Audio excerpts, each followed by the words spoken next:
Good play from the Lions. And here it is. The first time I felt happy about the Lions for like 8 weeks or something. Klabakanye, dive in and make me happy. Rugby. Just do the same as Benetton and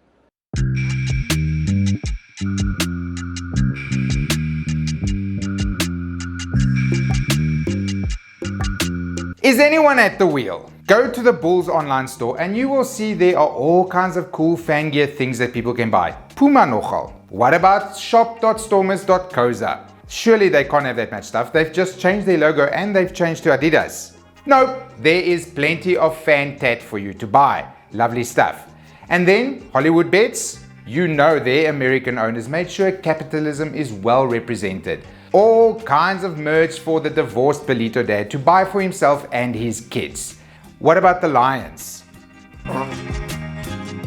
It looks like a supermarket from The Last of Us. You have to click on catalog to even get to any clothes, and it's all old Lions jerseys and Asics Bok gear from 5 or 6 years ago. Is there anyone at the wheel? Look at all these Safa golfers, multiple major winners, all sporting their favorite team's gear and looking awkward in their little photo op smiles.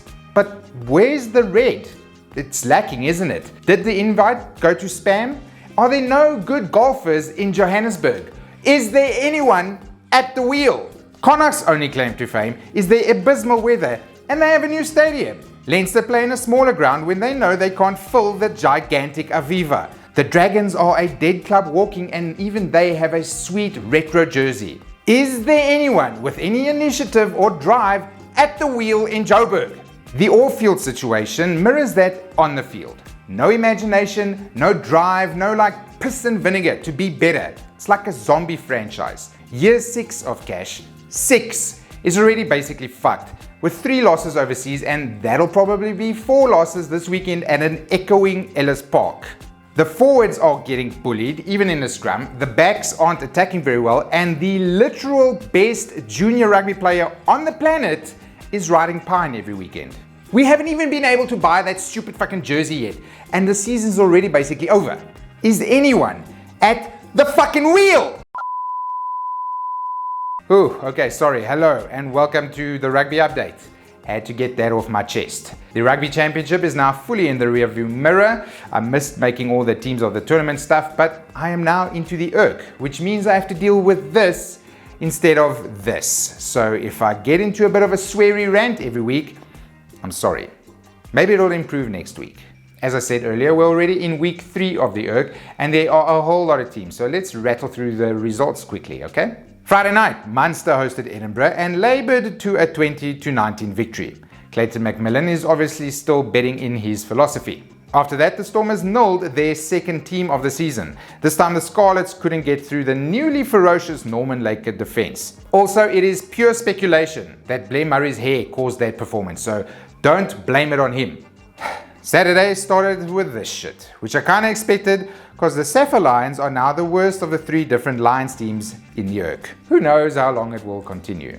Then a second team got nulled when Zebre, who beat my team mind you, scored 0 against the Ospreys. And then a third team got nulled as the Warriors properly demolished the Dragons.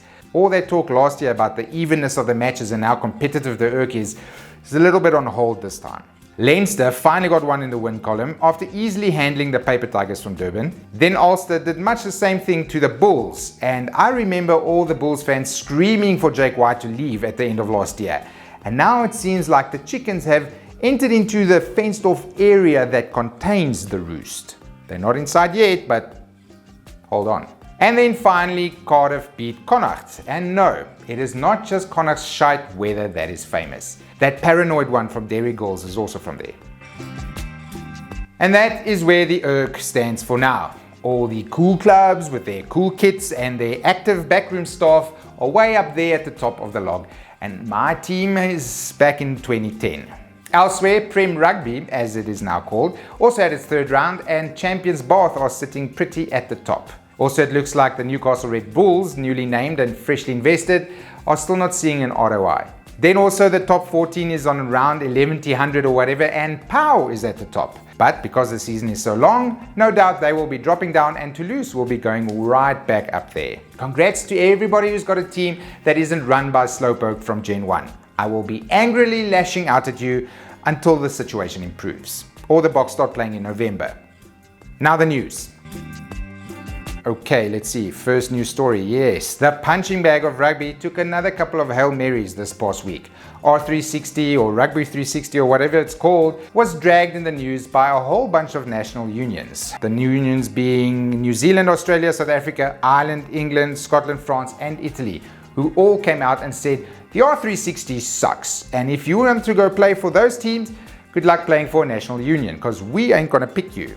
That's not going to help attract players to R360 unless there is a whole mountain of money that comes from who knows where that'll pay for so many players that the national unions will have to acquiesce.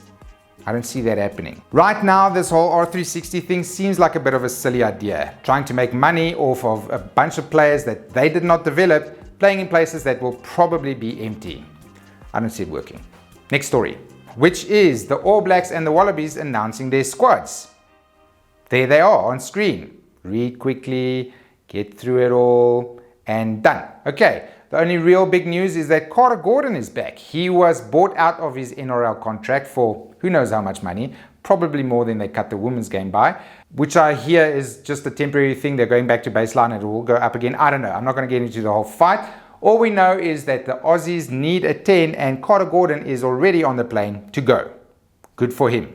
Also, that's this week's episode, so I'm gonna go. Good for me. I will see you all to start swearing at the Lions even more. Bye.